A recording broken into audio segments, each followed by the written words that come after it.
Hey everybody, look on the screen. What a nice, beautiful manicured home. Lovely. Gee. Seems the owner, a hardworking black woman serving her country, can't get in her own home thanks to a Dusty. This is Part A. Please, people, stick around for Part B, the commentary. Check it out. And here we go. Officer says a squatter moved into her DeKalb County home while she was serving on active duty. And she only found out when a real estate agent was making final preparations to sell the house.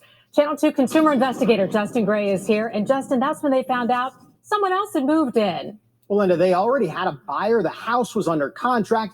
But last week, a convicted criminal moved his things into the home, claiming he had a valid lease.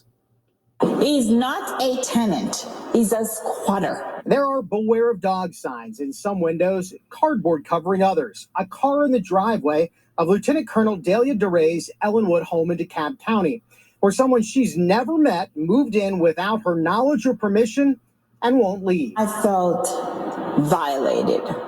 Had I not been serving my country, I would have been in my home. DeRay is full-time active duty command staff with the Army Reserves stationed in Chicago.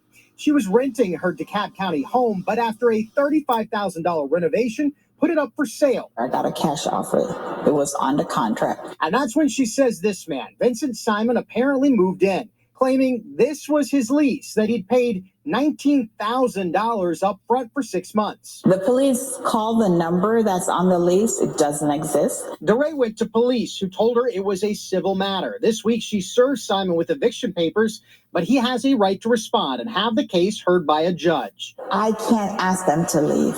I can't put them out. Vincent Simon has a long criminal history, including convictions for guns, drugs, and theft charges. DeRay saw him moving giant safes into the house. Mr. Simon, it's Justin Gray with Channel 2. We went multiple times to the home to try to talk to Simon. Are you squatting in the home, Vincent, or did you rent it fair and square? DeRay says the sale of the home appears to be off. All she can do now is wait for the eviction process to play out. I want to go shoot out the windows, turn off the water, cut wires, but I can't. Because there's a law called self-help. That's a crime. I'm a law-abiding citizen. I can't do that. Both DeKalb County Police and an official private process server served Simon with those eviction papers. He now gets 7 days to respond and can request a trial before a judge. So this process, it could take weeks or maybe even months, Justin. Unbelievable. From the Dust Bucket Files. Anyway, that's Part A. Stick around, please, for Part B, the commentary.